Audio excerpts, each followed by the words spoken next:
Alright, hi everyone. Today we looking at the going deeper with convolution paper. So they introduce here the Inception GoogleNet model that won the ImageNet 2014 competition. So in this video I will actually go more briefly about the whole architecture and the paper itself, because there's a lot of coding in terms of the network. So unlike the other papers back then, their goal was to improve the utilization of computing resources inside the network. So they wanted to increase the depth and the width of the network while keep the computational budget constant.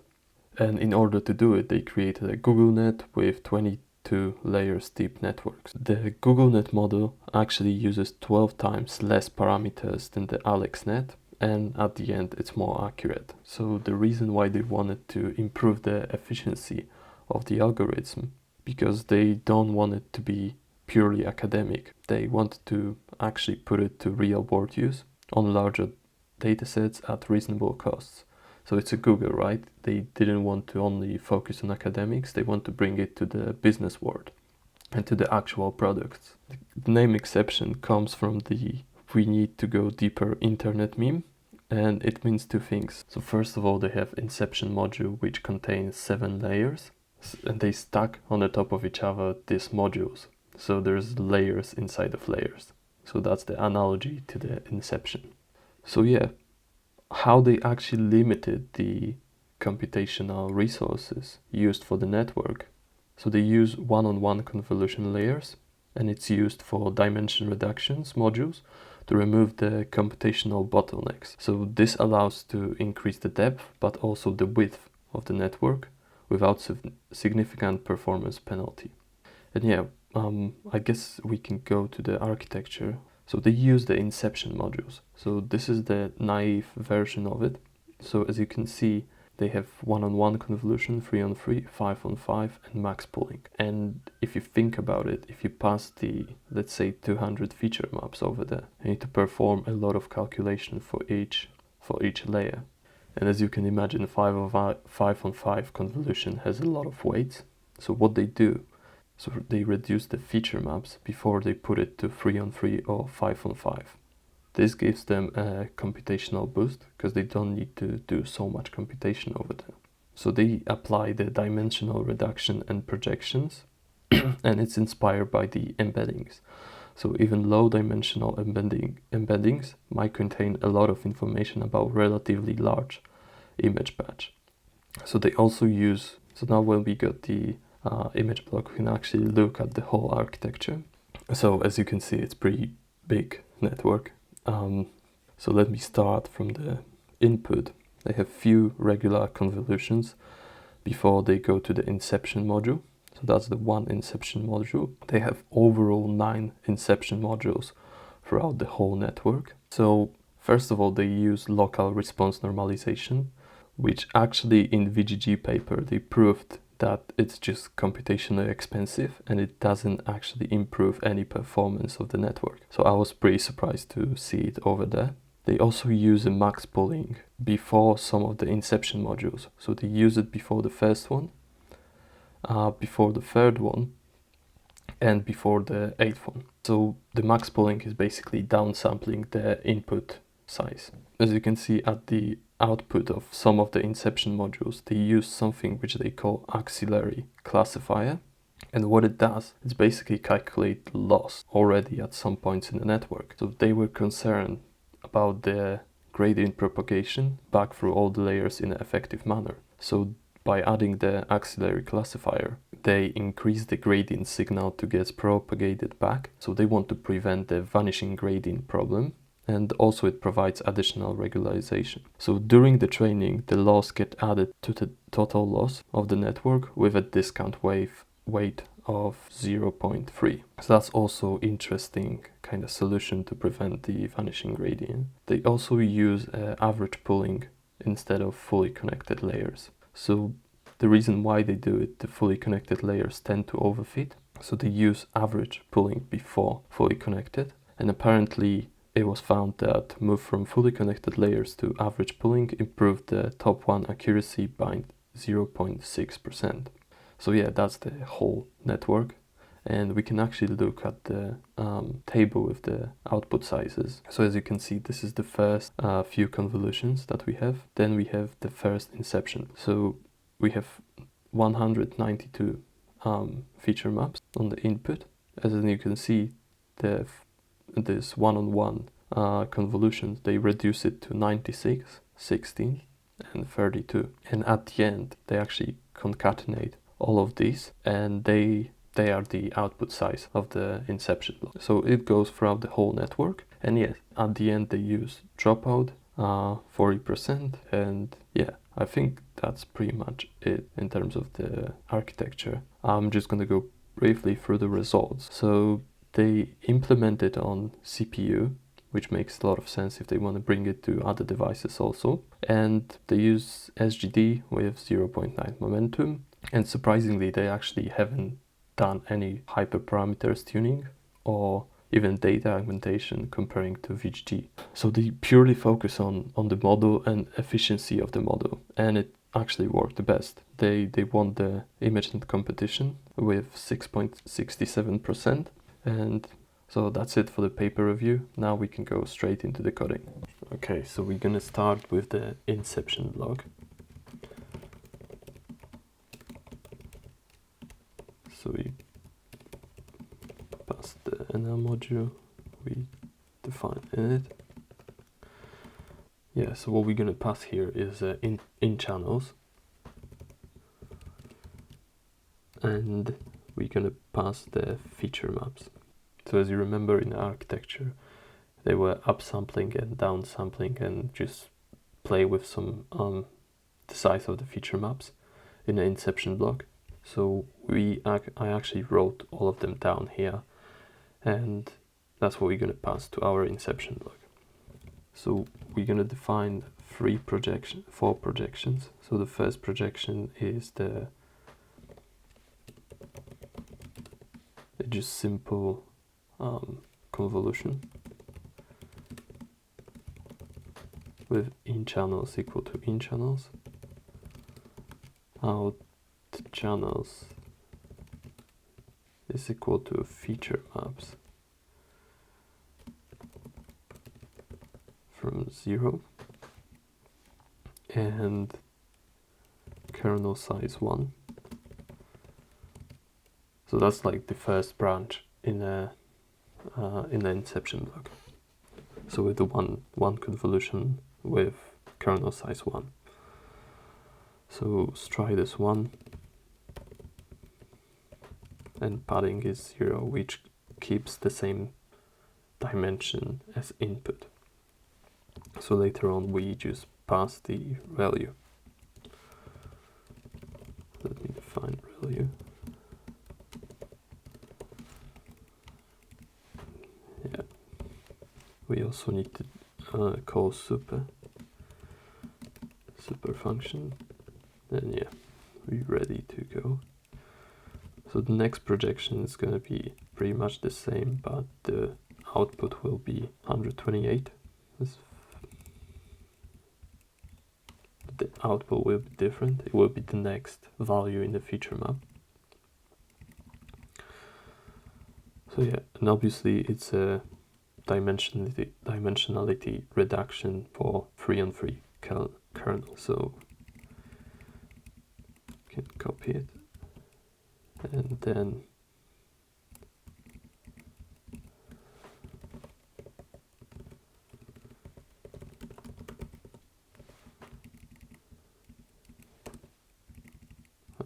so then kernel size is 2, so that's the branch 2 in our Inception block. So stride is 1 and padding is 1 to keep the same dimension. So now we have third projection with kernel size 5, and again we reduce the dimensionality over there. Then we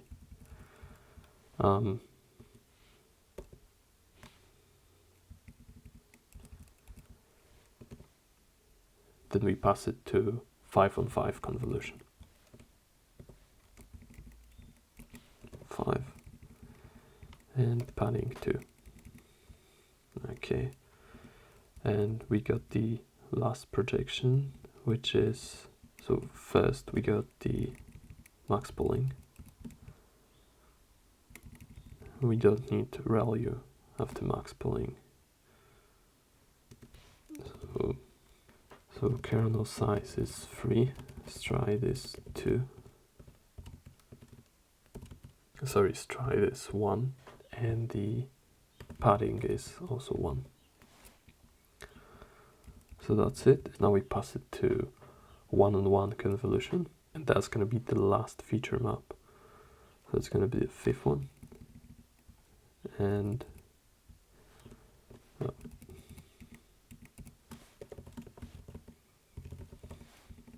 now, yeah, there's going to be the 5th one. Your kernel size 1, stride 1, and padding 0, and value at the end. So yeah, that's all what we needed. And then we just define the forward function. The output of the first projection is O1, O2.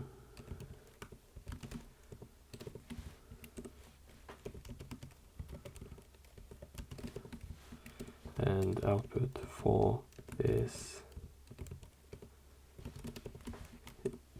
here. And what we want to do is we want to return the concatenate all of this together along the dimension of feature maps. Let's say the output will be, the shape will be patch, channels, and then the size, like the width and the height. So we want to concatenate over the first axis, so basically the channels. So we pass O1, O2, O3, O4, and the axis is 1. So that's the Inception block. Then we can actually code the auxiliary classifier. So we pass the NL module. We obviously define init, where we pass the in channels and the number of classes.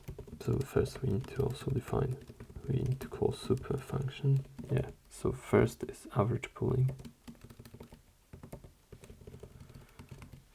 And this, so it has kernel size equal to 5, stride is equal to 3, and padding is, so the next layer is actually convolution with, so in channels is equal to in channels, and the out channels is equal to 128, and they used stride equal to kernel size 1, stride equal to 1, and padding equal to 0. So now we got the fully connected layer. The first one is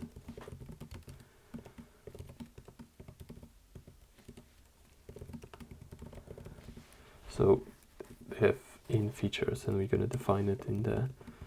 So in features it's always equal to 4 times 4 times 128, because 128 is the output of the convolution, and it's always scaled down to 4 on 4. And the out features is the same.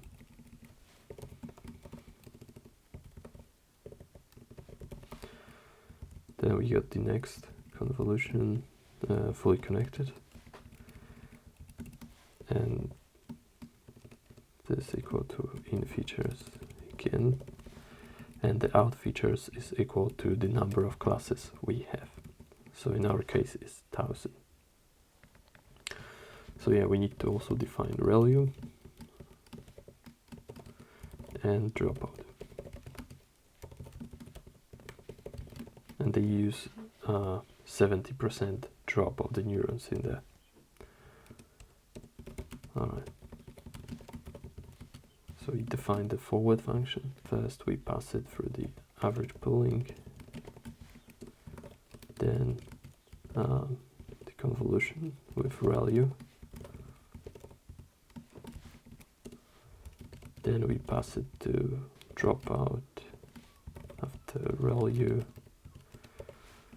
maybe then we pass ReLU dropout and first fully connected layers. Then we just pass it to last fully connected layer. And yeah, that's basically it. Now we can go to the whole network. So let's call it Inception v1. As always, we pass the NN module, we define init. So we pass their in channels, feature maps, and classes. So the number of outputs. So obviously we call super function. So first we need to define some of the first convolution they have. So the first convolution is, so the first convolution with in channels is equal to 3 because we use RGB image, and the out channels is 64. Yeah, kernel size is equal to 7, stride is equal to 2, and padding is equal to 3. So yeah, the next convolution. So second convolution is just basically a convolution with one kernel size, and it doesn't change any dimension. So in channels is equal to 64, and out channels to 64, and kernel size is equal to 1, stride 1, and padding 1. So we keep the same dimension. So third convolution is with kernel size 3, and this is in channels is equal to 64. Out channels is actually 192, and the kernel size is 3. Stride is 1, and padding is also 1, so we keep the same dimensions, but we add more feature maps. So we also got max pooling with kernel size equal to 3, stride 2, and padding equal to 1. Then we got our Inception blocks. So I'm going to pass it to the blocks. So it's a NL module list. And we're going to store all of the Inception blocks in there. So we call the Inception block. And what we pass here is a in channels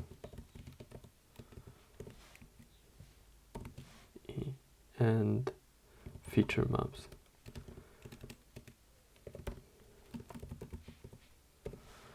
So we only pass the one row of the feature maps and one value of in channels to the block.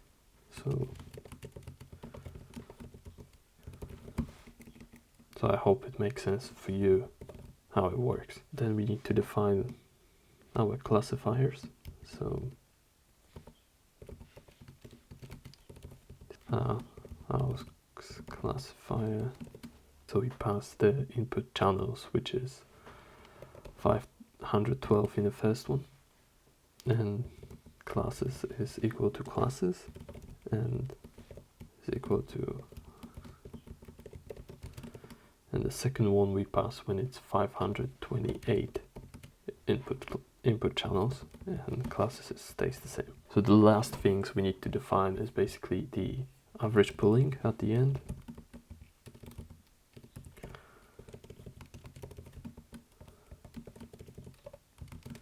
Where kernel size is equal to 7 and stride is equal to 1, and we got one fully connected layers, which is I think 1024 features, and the output is number of classes. So that's basically it. We need to just find the dropout.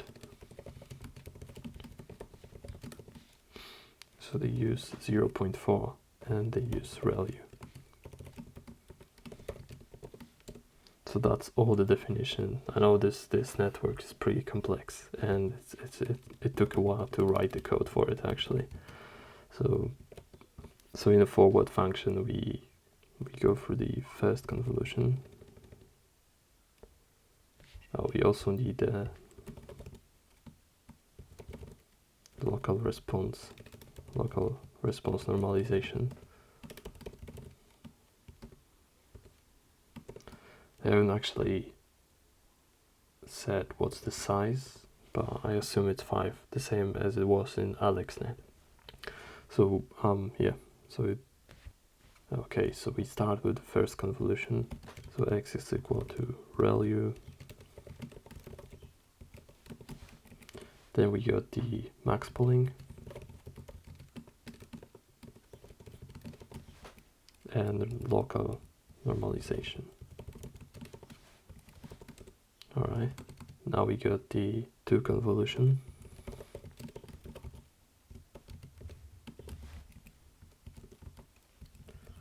So also C3, and we pass it through max pooling again.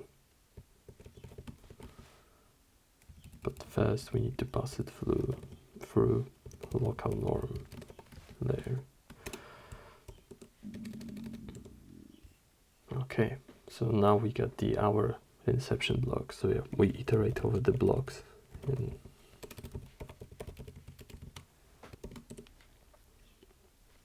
And yeah, first of all, if we have, we're gonna add enumerate to it.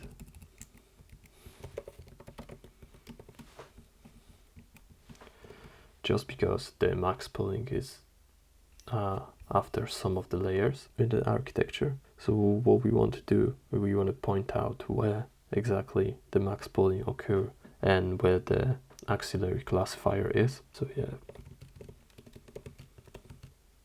So if it's equal to 2 or 7, we perform max pooling.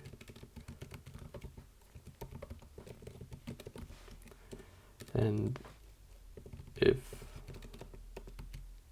it's equal to 3, we're actually going to have few outputs, so we need to define a list of outputs. And we're going to pass here first auxiliary classifier.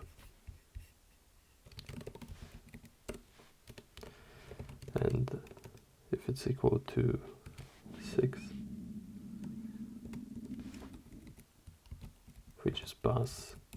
we just get the output from the second classifier. We calculate the output for each block. Alright, that's pretty much it. So now we just pass it through the average pooling. So now we just need to pass it through a fully connected layer. And yeah. Oh, and yeah, dropout.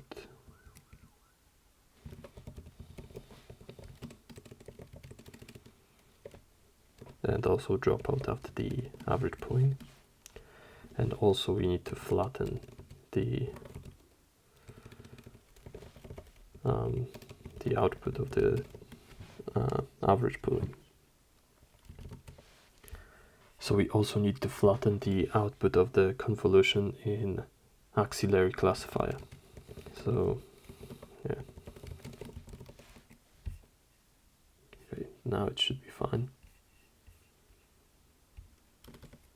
And we need to append the final output to all outputs and then return outputs. Alright, now we can actually test if it works. So Inception, so we're gonna pass like random bunch of images, let's say 16, 3, 2 to 4, 2 to 4. Okay, so it's outputting everything what we wanted. So batch 16,000 classes. So there were 3 bags. So basically it shouldn't be self block, just block. It should be feature maps over there rather than in channels. And we haven't put local norm. I just left it local. And yeah, that's the whole code. Yeah, if you enjoy it, just leave a like and hit the subscribe button. And yeah, see you in the next one.